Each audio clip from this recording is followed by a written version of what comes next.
Yellowjackets and all related characters, storylines, and imagery are the property of Showtime and Lionsgate. This podcast is unofficial and not endorsed by the Yellowjackets production. Welcome to my Yellowjackets deep dive series. I was inspired to make this series after having listened to Severance, the Ultimate Severance podcast. I really enjoyed how that podcaster went really in depth with their analysis of both the show, the elements outside of the show that influenced it, and even the fan theories surrounding it. While this series might not be as in-depth as his, as this is my full-time job and I'm relegated to only working on it on the weekends, I did want to give it a shot while focusing on the aspects of Yellowjackets that were interesting to me specifically. Before we get into the actual episodes, I wanted to take a look at the original pitch deck for the show. It's going to give us some context for the thematic motivations involved in the early conception of the show, and it's also something that not a lot of Yellowjackets fans have seen before.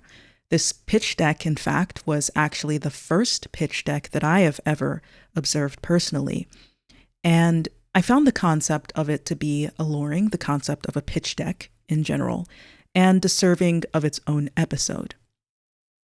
So, what is a pitch deck?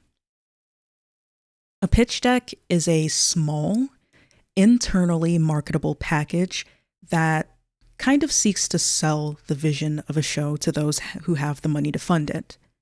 It usually contains things like its own design philosophy, especially the modern pitch decks, that sets the tone. It has summaries, character descriptions, and other visual and narrative elements that will help aid the pitch. It's designed to draw attention and to appeal to both financial investors and financial stakeholders, as well as other creatives who might find themselves interested in being involved with the show after having read it. These pitch decks are not usually publicly available, but one Yellowjackets subreddit user on Reddit happened to find a leak of 9 pages of this pitch deck and post it to the subreddit. But it's important to note that the pitch deck for Yellowjackets was made years before the show began production, and years before the story was officially solidified into what we watched in seasons 1 through 3. Throughout the pitch deck, we're going to see differences between what was originally pitched and what ended up making it into the show. A quote from Ashley Lyle, one of the showrunners and key members of the production crew involved in creating Yellowjackets, states, "The process is that you pitch to your studio and then you take it out to the networks and hope that somebody is going to buy it and actually make it." And so, to have something that we've been thinking about and wanting to do since 2018, 7 years ago, and to be able to finally do it when, as Bart says, when you're in those first stages, the odds are stacked against you. So you'll probably never get to do this. And so, having finally gotten there and getting introduced to our world and vision is very satisfying. All right, let's get into it.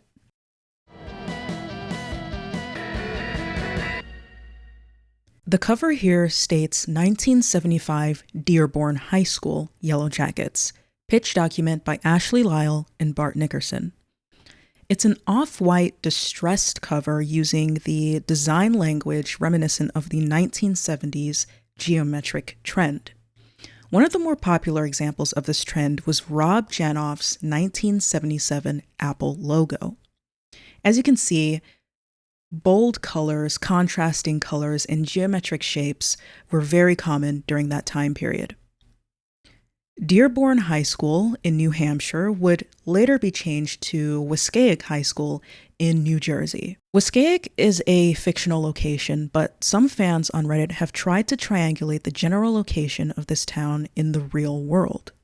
User Generic X Insight on the Yellowjackets subreddit stated that BLUESKY is somewhere in northern New Jersey, And this was due to Shauna's car mechanic being in Fairview, New Jersey, which is a real location in Bergen County. Bergen County rests at the northeast corner of New Jersey. Additionally, Jackie mentions wanting to dorm with Shauna at Rutgers University, which is in central New Jersey. The user theorized that Rutgers had to be far enough away from them that they would need to get a dorm, canceling out central New Jersey as the location for Waskaic. Dorms are not cheap in America, and students try to avoid paying the extra fee for them if they can commute instead, especially in highly populated areas like New Jersey and New York. The cover also features a silhouette of a flying insect right in the center. I did look up pictures of actual real-life yellow jacket insects, and the silhouette here seems to be shaped a little bit differently than an actual yellow jacket, but I think it's safe to say that the yellow jacket is what they were going for here.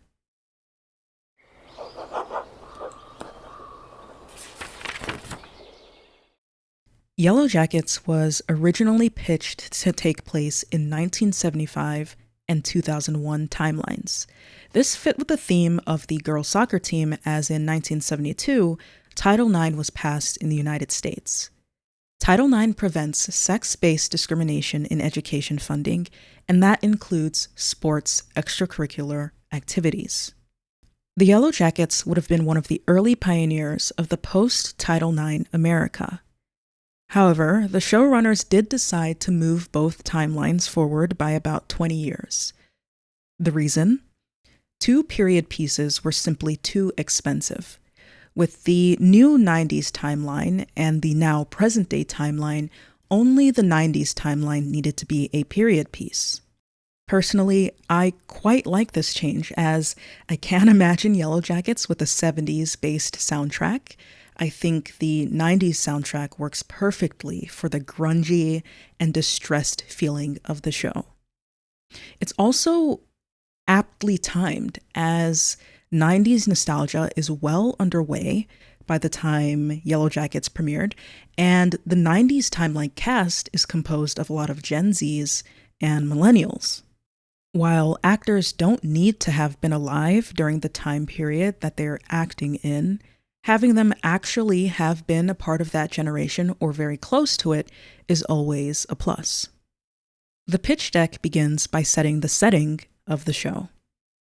In 1975, 3 years after President Nixon signed Title IX into law, the Dearborn High School Yellowjackets became the first team in state history to qualify for the Girls' U.S. Soccer Championship Series in Manchester, New Hampshire. They never got the chance to compete. Air traffic control lost contact with the team's chartered plane 41 minutes into the 2-hour flight. Search and rescue efforts continued on for months. When those failed to find any signs of the missing aircraft, the 16 players and 3 coaches on board, plus head coach Bill Wender's 13-year-old son Cody, were mourned by a nation. The Yellowjackets became a potent symbol of innocence lost in an era still desperately clinging to feminine ideas of purity and youth. Bill Wender and Cody in this pitch deck appear to have been replaced by Bill Martinez and Travis Martinez, with the character of Cody, or Travis now, being aged up and given a younger brother named Javi in Cody's place. We also see the first mention of gender roles within the second paragraph. Yellowjackets is often compared to Lord of the Flies, a 1954 novel written by William Golding, in which a group of British schoolboys stranded on an uninhabited island descend into savagery and chaos as they attempt to govern themselves. William Golding once stated in an interview that if you scaled down human beings, scaled down society, if you land with a group of little boys, they were more like a scaled-down version of society than a group of little girls. Golding saw the social dynamics of a group of boys as being a more direct representative of society as a whole. In an interview, showrunner Ashley Lyle explained that their reasoning for using a group of girls for Yellowjackets was as follows. Lord of the Flies is about how socialization falls away and how society is vacayed. We thought, who is more socialized than women? As girls, you learn early on how to make people like you and what the social hierarchies are. It's more interesting, in a way, of having things fall away. The mask is even thicker. Additionally, to support that, one of the key inspirations for Yellowjackets was a failed 2017 Hollywood project to create an all-female version of the Lord of the Flies movie. When news of the film broke, it was met with a lot of mockery and comments such as, "What are these girls going to do? Collaborate to death?" According to Ashley Lyle, this comment in particular added fuel to her fire and to Bart's fire when they constructed Yellowjackets. Over the course of the show, we're going to see this peeling back of the civil self for a more carnal and primal self across the various Yellowjackets and, of course, across the central figure of Yellowjackets, which is Shauna, Lottie, and Thaisa. The next part of the first page reads, "When 7 survivors were miraculously found starving and wild nearly 2 years later in the remote wilderness, the details of their harrowing ordeal became a national sensation. Only the ones who lived didn't want to talk. For the next 25 years, the survivors' account of their time in the woods remained as frustratingly implausible as it was vague. The plane went down in an electrical storm. All 13 victims died on impact. The rest took shelter where they could. They scavenged to survive. They refused to say more."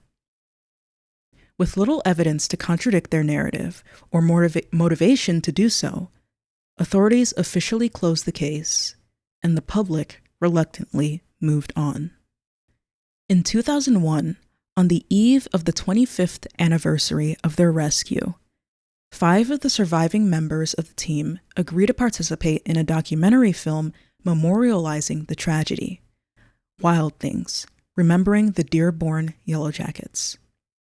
This is the story they never wanted to tell, and it's far from over. There was no mention of murder, cannibalism, hunting rituals, and cult religions in the story that the Yellowjacket survivors told the public. At some point right before or immediately after rescue, the remaining Yellowjackets must have gotten their story straight, and they didn't tell a soul what happened for decades. The interesting part here for me is the mention of 5 members agreeing to participate in a documentary. Who were these original 5 survivors that kickstarted the adult timeline? What were their sudden motives for answering the call to publicity? And what would have been their response from figures like Shauna, Thaisa, and Misty, who I can imagine would rather keep their secrets a secret? In the show that we got, this storyline seems to have been replaced by a little bit of that early blackmail storyline that we saw early in the story, the investigator plotline, and that served as the way of drawing the various remaining survivors together from season 1 to season 2. Moving on to the third page, it features what appears to be a picture of a girl lying on perhaps a car or some other dirty metal object. The word doom is written in the negative space of the dirt that has been cleaned, and above her is a dictionary definition of the word feminine, and below her is a reference to William Goldberg, the author of Lord of the Flies that I mentioned earlier. The definition of feminine reads, "Having qualities or appearances traditionally associated with women, especially delicacy and prettiness," from the Oxford English Dictionary. The excerpt at the bottom reads, "In 1954, William Goldberg wrote a novel about a group of British schoolboys, believing, one assumes, that they represented the pinnacle of indoctrination by polite society, the repression of the true self in favor of an agreed-upon set of behavioral rules. If you stop and think about it, though, What better example of social conditioning exists then as now than teenage girls? Trained from childhood to take up less space, to be quieter, more polite, more agreeable, more mother-effing ladylike than boys, women aren't inherently nicer, kinder, gentler, or weaker. They're just taught to act that way when other people are looking. The fourth page speaks more directly to the stakeholders who are interested or potentially interested in continuing forward with the Yellowjacket story. It's a series description that reads, Yellowjackets is a modern update of an old story, Lord of the Flies, or perhaps more accurately, the Donna Reed tragedy, by way of Heavenly Creatures, its gothic fairy tale, an unblinking examination of our humanity, a macabre interrogation of our very worst instincts. And the fact of its timeliness in today's America feels simultaneously terrifying and undeniable. The central question, of course, being this: what are we capable of when our darkest urges are given not only a voice, but also a stage on which to use it? Who, exactly, are we once the mask is removed? And can you ever really go back once you've seen what's underneath? Heavenly Creatures was released in 1994. It's a psychological drama directed by Peter Jackson, starring Melanie Lynskey and Kate Winslet in their film debuts. The film is based on a real-life murder case from New Zealand in the 1950s, in which two teenage girls, Pauline Parker and Juliet Holm, conspire to kill Pauline's mother after their parents try and separate them. Melanie Lynskey played the role of Pauline Parker. This role is considered a key reference for her casting in Yellowjackets because both Pauline and Shauna are seemingly quiet, unassuming young women who harbor a secret, turbulent, and violent inner self. And it's quite interesting to me that just as Yellowjackets takes place in the 90s and Shauna is in the wilderness storyline in the 90s, Melanie Lynskey played a young character like Shauna in the literal 90s in the real world. And then we fast forward to the 2020s, where she's once again playing the adult version of Shauna, a similar figure to her younger counterpart in Heavenly Creatures. The page continues. While Golding's novel serves as an easy reference, we have little interest in simply gender swapping that particular narrative of Boys Run Wild. Instead, our series will serve as an entry point to a specifically female story, exploring the diverse ways in which women approach friendship, adversity, violence, and power, both in adolescence and as adults. Over the course of multiple seasons, we'll follow a group of high school seniors as they devolve from cooperative teams to fully born cannibalistic clans. And then later, post-rescue, examine the ways in which they've attempted to rebuild their lives. The descent into murder and madness will happen, like the oft-paraphrased Hemingway, slowly and then all at once. The journey naturally being most of the fun. Equal parts character drama, horror story, and wilderness adventure, each episode will allow the audience to play along as the Yellowjackets channel their courage and surprising resourcefulness in order to stay alive. Call it survivalist voyeurism in the first degree. Along the way, our characters will either shed or succumb to their insecurities, fears, and desires that life back home had largely taught them to suppress. They will, by turns, genuinely love, cruelly manipulate, fiercely defend, and openly destroy one another. As is probably already abundantly clear, not everyone who died in the wilderness perished in the crash. However, more than a few would end up wishing they had.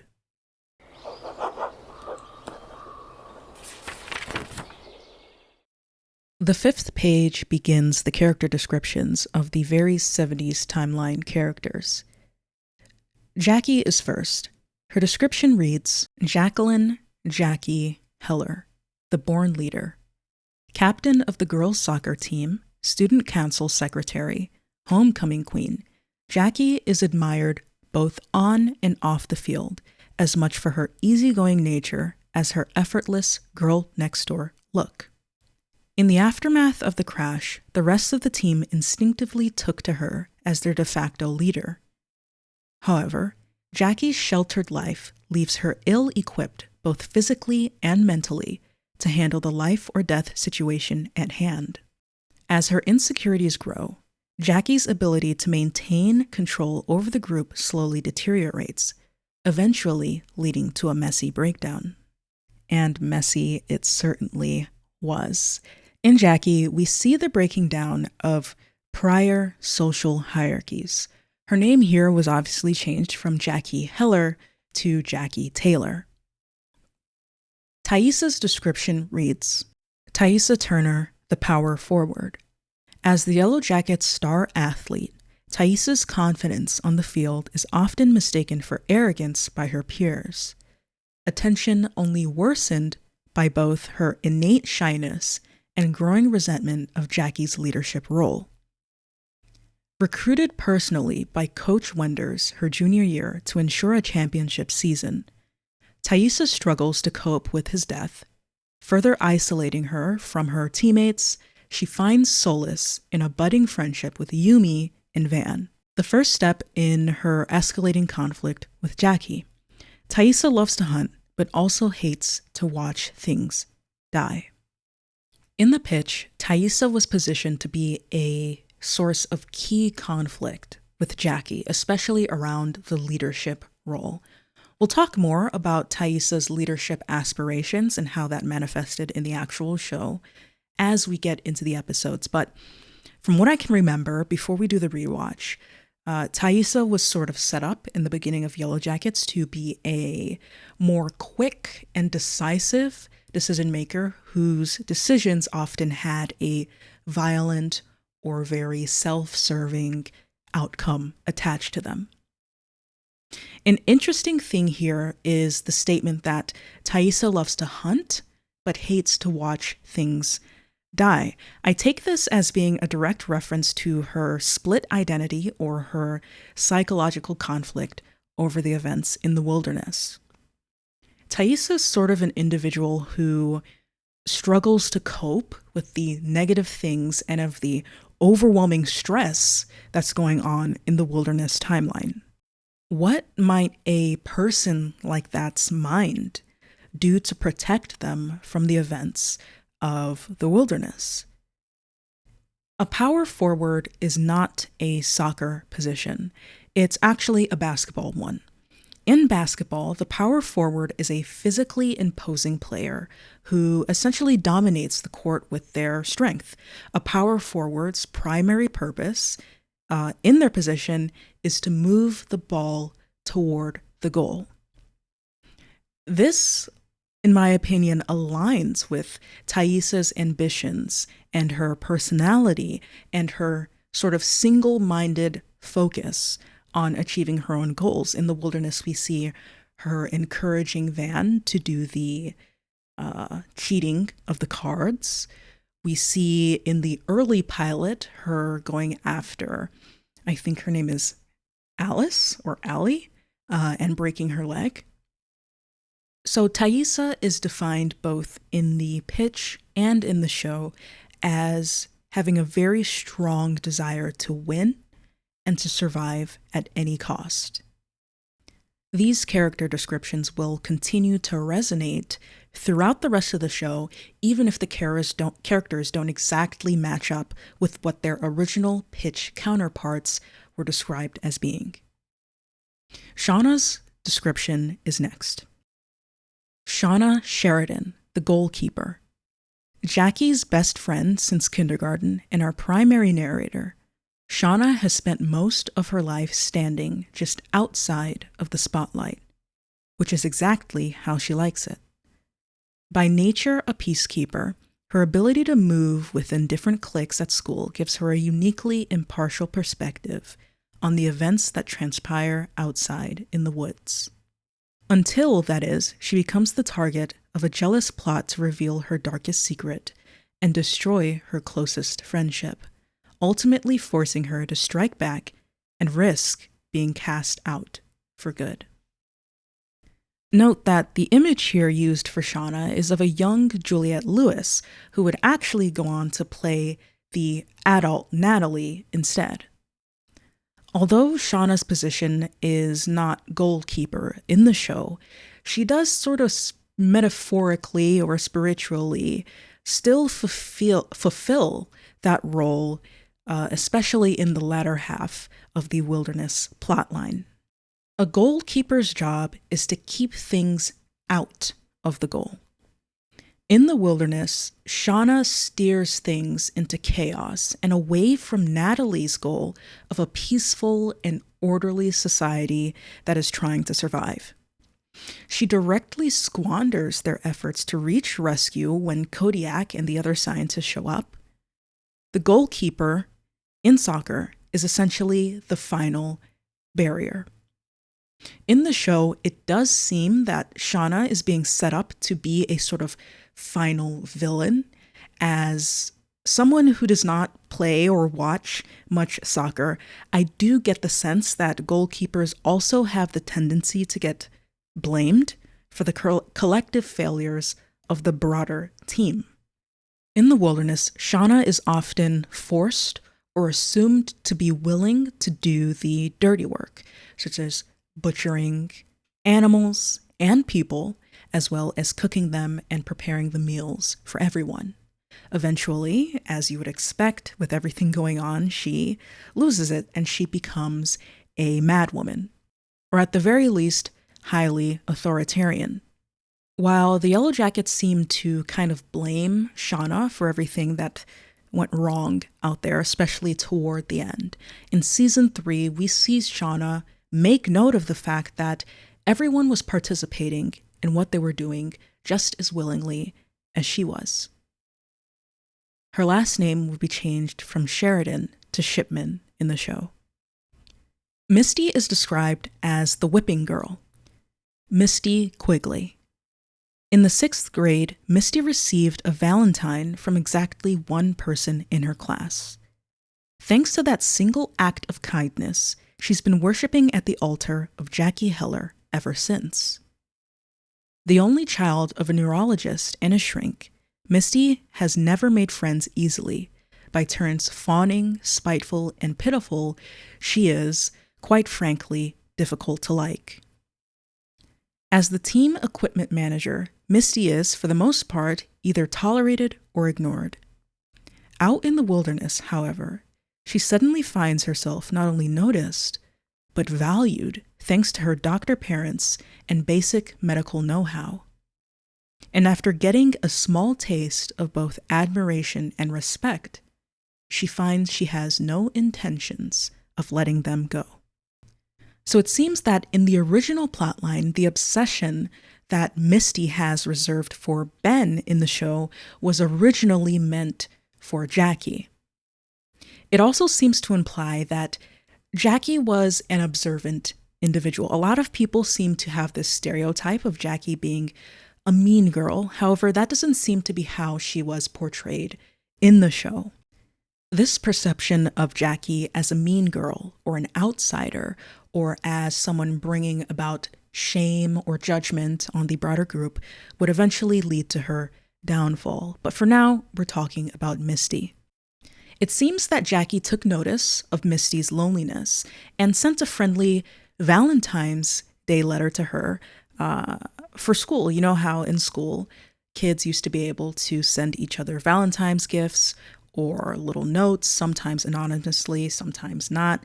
It seems Jackie sent one of those to Misty, and she became crazily obsessed with her after that. Misty is an interesting character. She has no particular loyalties to anyone or any set of ideas out there in the Wilderness. She sort of drifts between peoples and groups to whoever will accept her at any given moment. A whipping girl is a historical term for a person who is made to take the punishment for the transgressions of a young person of very high social standing.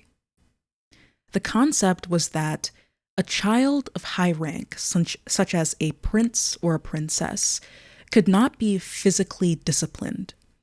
So a designated whipping boy or whipping girl would be punished on their behalf. This early pre-crash status as an easy target or as a scapegoat or someone to be the whipping girl helps explain later her more manipulative and erratic actions as she seeks to escape that stereotype for herself, that position in the hierarchy, and as she seeks to gain power and control over the people who once treated her that way.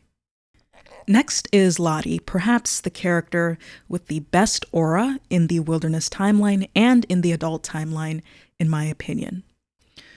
Charlotte Lottie Crespo is described as a prima donna. Lottie is better than most people at most things. Unfortunately, both parties usually know it. Her teammates call her the machine, both for her precision of her play to her face and her nearly robotic pursuit of success, that one's behind her back. When Lottie was 6 years old, her rich white neighbor threw a rock at her head. The woman was nearly 70. She missed. Lottie never totally recovered. For her, soccer is a means to an end. No more, no less. Lottie's description here is a bit confusing.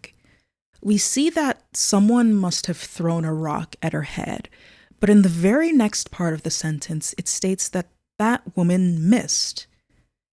The next sentence states that Lottie never recovered. What did she never recover from? Was it the trauma of being a victim of violent racism, or did the rock actually hit her somewhere? And soccer is a means to an end to what exactly? It's my opinion that this description is intentionally confusing and vague, just like Lottie.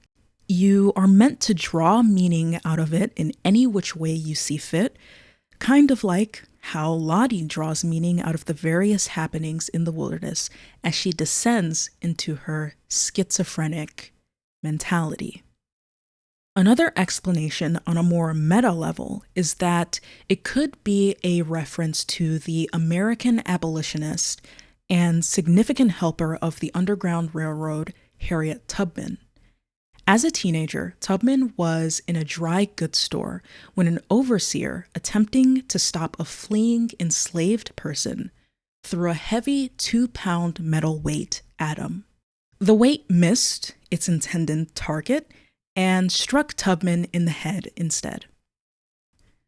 The blow fractured her skull, leaving her unconscious for several days. For the remainder of her life, she suffered from severe headaches, seizures, and what they refer to as trance-like states. Tubman herself interpreted these dreams and visions in her trance-like states as spiritual revelations from God himself. She believed these experiences gave her premonitions that guided her on her mission to rescue others. She viewed them as a divine calling.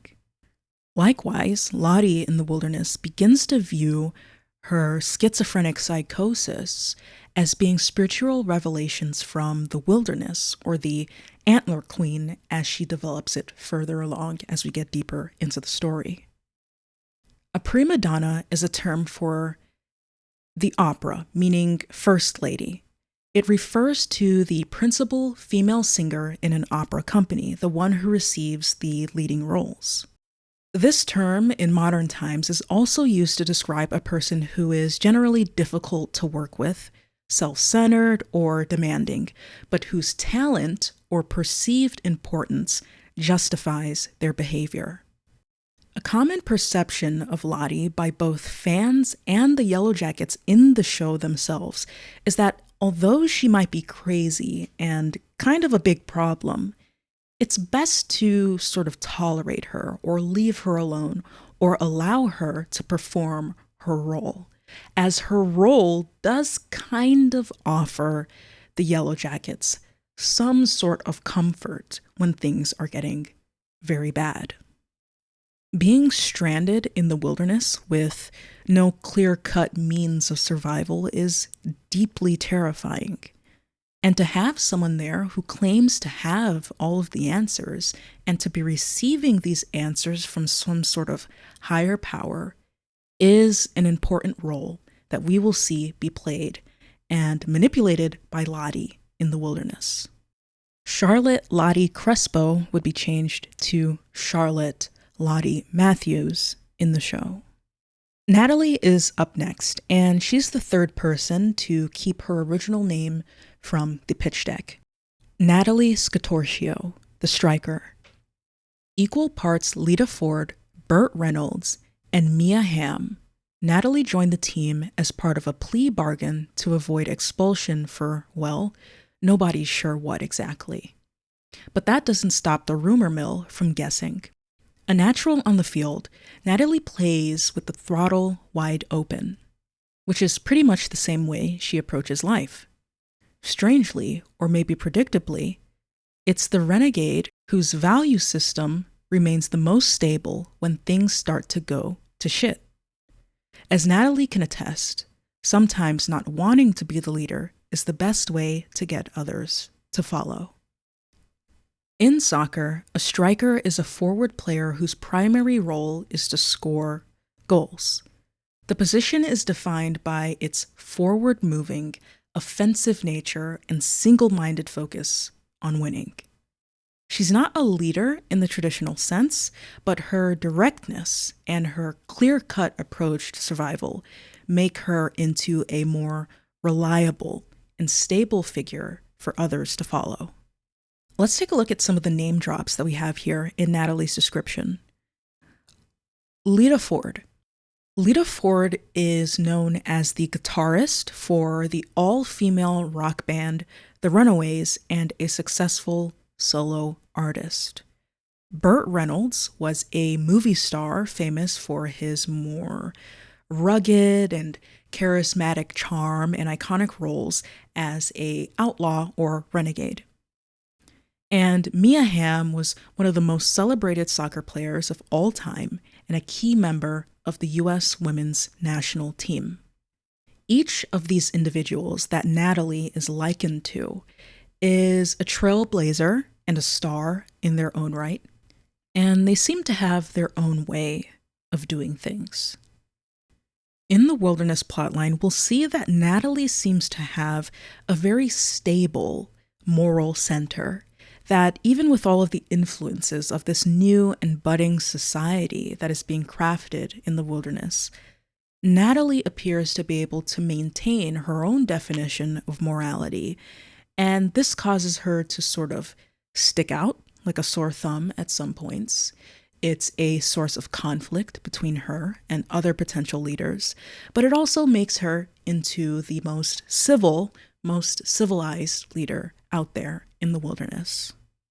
And of course, this is ironic because out in actual civilized society, Natalie is viewed as being the least civilized and the one with the worst or most rocky moral center.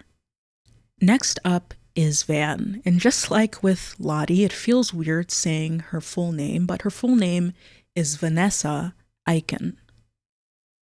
It says that her position here is the utility player. Van effing loves being a Yellowjacket.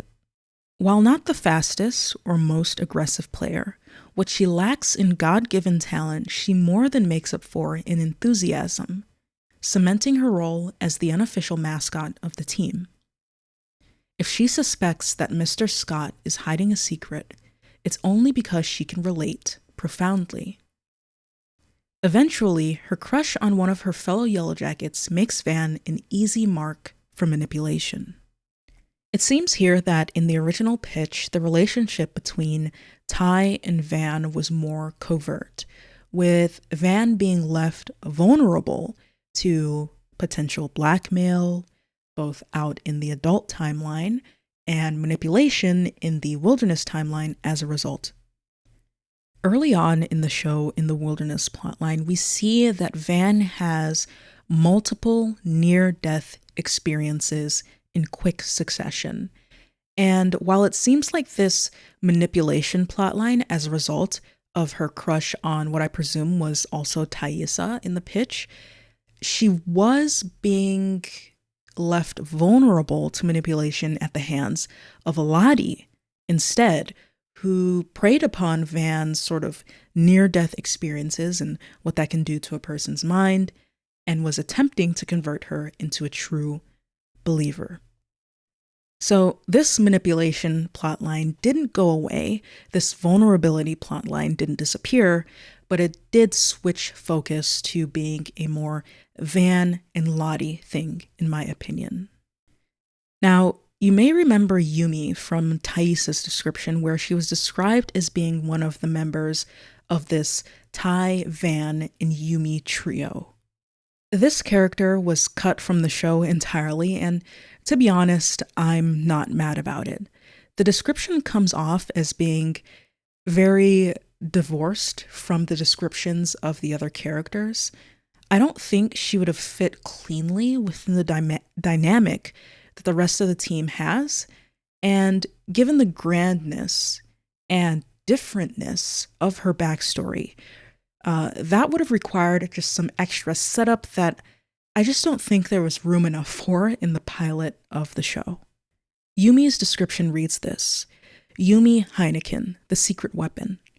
Born to a Japanese father and a Midwestern mother, Yumi spent the first 14 years of her life in Tokyo before relocating to Michigan while her father restructures a well-known automotive company.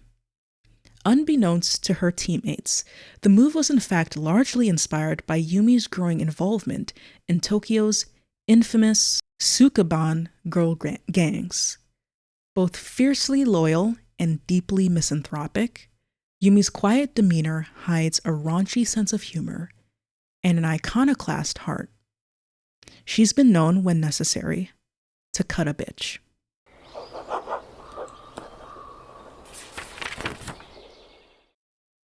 The sixth and next page contains the descriptions of the adult characters and the early Travis character.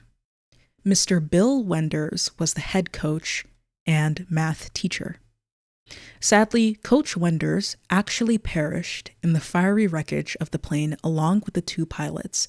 A recovering alcoholic, Wenders remains a divisive figure amongst his players, who often bore the brunt of his lofty expectations and mercurial moods. However, his harsh demeanor belied a profound pride and protectiveness over his girls. And his quote reads, "If it's important to you, you'll find a way. If not, you'll find an excuse." Bill Wenders would later be changed to Bill Martinez. Next up is Benjamin Scott, assistant coach in biology, up there with what I believe to be a picture of a young Adam Scott, the lead actor in Severance. Beloved by students and colleagues alike, Mr. Scott is a recent hire at Dearborn High. The object of frequent infatuation, he's been known to entertain flirtations with his admirers, in part to hide the fact that he is gay. Badly injured in the crash, Ben quickly finds himself at the center of an escalating competition for his affection. And understanding that his survival depends on the continued attentions of his self-appointed caretakers, he readily stokes the flames. His quote reads, "Mr. Scott is my dad's name. Call me Ben." In this description here, we see the words caretakers, implying multiple people were interested in Ben Scott. But in the show, we see that it's mostly a Misty thing, with Travis being the one on the receiving end of any of the other Yellowjackets' affections. Next is another character that was cut from the show, Miss Kat Wheeler. She is also an assistant coach, just like Ben Scott, and she is a literature teacher. Brought onto the team primarily to chaperone, Miss Wheeler knows absolutely nothing about the game of soccer. As an alumna of Dearborn, however, she's intimately familiar with the complexities and perils of being a teenage girl. In spite of both, she eagerly accepts this position, at least in part in the hopes that it will lead to more time with Benjamin Scott.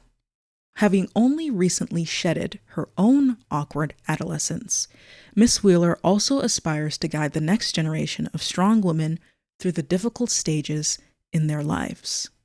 Had she known how difficult, she would have reconsidered. Her quote reads, "For most of history, Anonymous was a woman." I think a piece of the spirit of this character was preserved in the character of Hannah, the frog scientist that we see in season 3. The eventual decision to minimize the amount of adults with the Yellowjackets at any given moment, I think, was a just one. 2 adults might have been able to maintain order among the team, but just one, Ben Scott, who is close enough in age, at least closer than Coach Martinez, I think is more easy for the Yellowjackets to manage and eventually oust. There being no female adult figure among them also might aid in the wilderness Yellowjackets relinquishing of control to one another. So Jackie, then Lottie, then Natalie, and eventually Shauna. And of course, the search for this more mature adult figure leads to the acceptance and the eventual creation of the Antler Queen. Cody Wenders is another interesting one.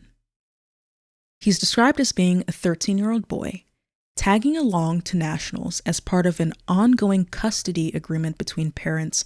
Cody Wenders finds the Yellowjackets equal parts captivating and alarming. Though never close with his father, Coach Wenders' gruesome death leaves Cody with nightmares for weeks after the crash.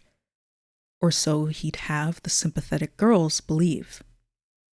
Over the course of the series, Cody evolves from an annoying little brother to the only viable romantic option for hundreds of miles. It is the best and worst thing that ever happens to him. His quote reads, "And she's buying a stairway to heaven."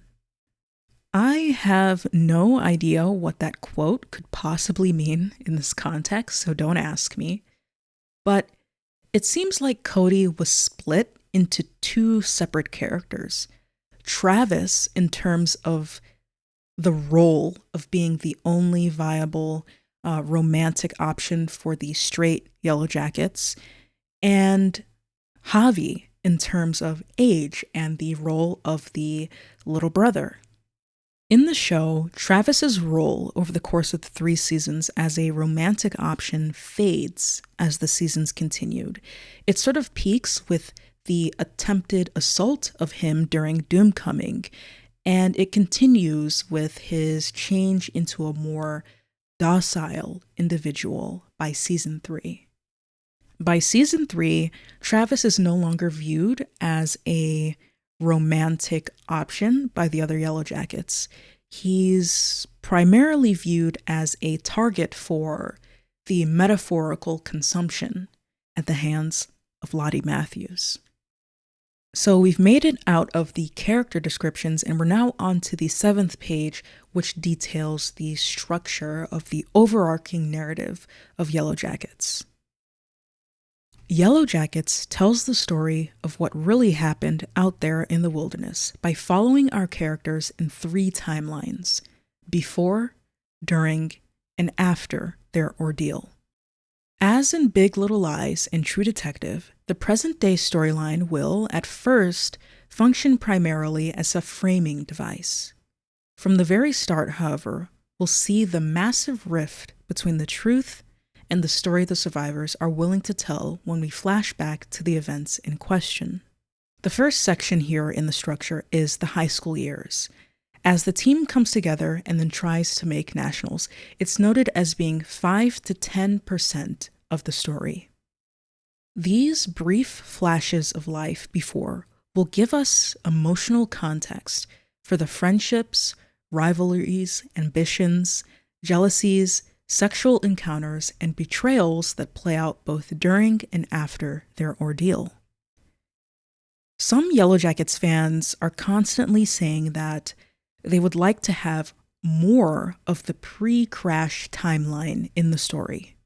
That they want episodes with the Yellowjackets in school just going about their day so that they can gain more context on the dynamics between the characters. Personally, I think the decision to relegate it to just the pilot episode was a very good choice. I don't think we need that much of the pre-crash timeline. As it states here, it serves only to give us the context for the dynamics between the characters. But those dynamics between them will be expanded upon in the wilderness timeline, as well as in the adult timeline. By observing both the wilderness and adult timelines, you can already fill in what they were probably like during their pre-crash timelines. The next section is the missing years, which is noted as being 65 to 75% of the show. The missing years in the wilderness as they try to survive first the elements and then each other. 2 seasons are noted here in the bullet points. Season 1, spring, summer, fall. The girls will have to manage the aftermath of the crash, establish order, tend to the wounded, deal with the immediate concerns of food, water, and shelter. They will raid the airplane's bar cart. They will sing David Bowie's Space Oddity a cappella around the fire. They will discover that Misty found and destroyed the plane's transponder, assuming that it would merely buy her a few more days of importance before rescue. They will inadvertently make an injury much, much worse. They will catch a mysterious black horse, tame it, and then slaughter it for food. They will be hunted by wolves.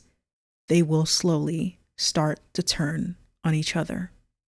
So in the original pitch, it was in season 1 where Misty's involvement in the destruction of the transponder was discovered. In the actual show, that doesn't occur until the tail end of season 3, when Natalie stumbles upon Misty, observing the wreckage of that transponder that she destroyed. I wonder how the Yellowjackets would have reacted to hearing about what Misty did in season 1. We know that in the actual show, Natalie keeps this secret in order to ensure that they achieve rescue, and I don't think she tells anyone for as long as she lives, even up until the adult timeline. Personally, I think that there is no way that Misty could have survived the wilderness if the rest of the Yellowjackets knew what she had done. The next bullet reads Season 2, Winter and Spring. This is when shit gets real. It doesn't say much here, but in the show we know that this is when the first act of cannibalism occurs as a result of the severe starvation that the Yellowjackets were undergoing. The next section and the largest change between the structure of the original pitch and the show that we got is the interviews. It was described as being 15 to 25% of the show. The interviews as they attempt to live with their past. This is a storyline that will evolve the most over the course of the first season. Starting with short, simple, diegetic talking head interviews, then having some fun stepping outside of that into the making of the movie, seeing our characters interact with the crew, etc., and then expanding even further to the lives outside of the production with their husbands, children, jobs, or lack thereof. The final step of this shift will come in the season 1 finale, when a homicide detective shows up at one of the survivors' doors during filming to announce that one of her former teammates has turned up dead. And this is where the last of the lies, the few things we maybe hadn't been questioning, such as the suicide in the intervening years, the claims that survivors had been in touch for decades come to light. In the show, we never got this documentarian storyline where we see the Yellowjackets being interviewed from the point of perspective of the audience of the documentary or of the director of the documentary. Instead, it was replaced by a more traditional storytelling format that primarily follows Shauna and increasingly follows Shauna as we get deeper into season 2 and season 3. In the pitch, the adult storyline was smaller, it was shrunken, only 15 to 25% of the structure, and the wilderness took up to 75% of the show. A common complaint that you might hear from Yellowjackets fans after season 3 is that we need more time. More time with the adult timeline specifically, and slightly more time with the wilderness timeline. I think part of that feeling is sprouting out of this change. The adult timeline originally was conceived as being a much smaller part of the show. Not smaller in terms of impact, but smaller literally in terms of screen time. We would move back and forth between the real events of the wilderness and the documentary that was being built in the present day story. But with things switching over to that, like I said, more traditional storytelling format that follows the Yellowjackets in their literal lives all the time, there is just a lot more there for us as audience members, and thus the desire for more screen time with the adult Yellowjackets was born. The last 2 pages of the pitch deck, the 8th and 9th pages, set the tone and are having a little bit of a visual, collage of the wilderness. The tone page reads, the references, Welcome to Dollhouse, Orange is the New Black, The Beguiled, Heavenly Creatures, Dazed and Confused, a touch of Breaking Bad in our main villain and anti-heroine. That's very interesting. Stephen King, Guillermo del Toro. We understand that none of these sound like they make sense together, but The Sopranos had talking fish, and Bobby's model train obsession, and severed heads, and half-season coma/dream sequence where Tony was a lost salesman trapped in a hotel who saw a bunch of ghosts. So fuck off. And the last and final page is a page that gives some visual imagery to the wilderness setting. There's a Friedrich Nietzsche quote here from Beyond Good and Evil that reads, "Madness is something rare in individuals, but in groups, parties, peoples, and ages, it is the rule." Unfortunately, I can't read the other excerpt here slightly below that, as the quality of the image was just simply too bad for me to read. But we have 4 images here, one of an expanse of the wilderness, one of a more foggy and, frightening, visual representation of the wilderness here on the left, some dead deer on the bottom, and another image of the wilderness during the spring on the left there. So we get that winter, sort of fall and spring, alongside with the visual imagery of death that we have here in the wilderness. You can imagine being one of the teenagers out there, just trying to survive for almost 2 years. So that's it for the first episode in this Yellowjackets deep dive. I thought I'd take a look at the pitch deck and just sort of go through each page and give us some context onto the mentality and the original conception of the show before we head into the actual episodes. I don't have an official schedule for when subsequent episodes will come out, but I'll make sure they get out. And it's probably not going to be one episode per episode of my series, so 1 episode per episode. I might do multiple episodes at once, especially if there's episodes that don't have particularly much for me to discuss. But I will try and go into the things that are happening outside of the show as well. Like I said in the beginning, I was inspired to make this by the Severance, the Ultimate Severance podcast series, in which that podcaster goes into the theories, he goes into the Reddit community, he goes into the actors and the directors and cinematographers and so on and so forth involved in each episode, alongside recounting the events of the episodes. And I found it all very fulfilling to listen to, and I had some extra time here and I liked Yellowjackets, so I thought I'd try my hand at this whole deep dive thing here. Let me know what you guys think about this first episode. Remember to like and subscribe and to leave a comment for me down in the comments below.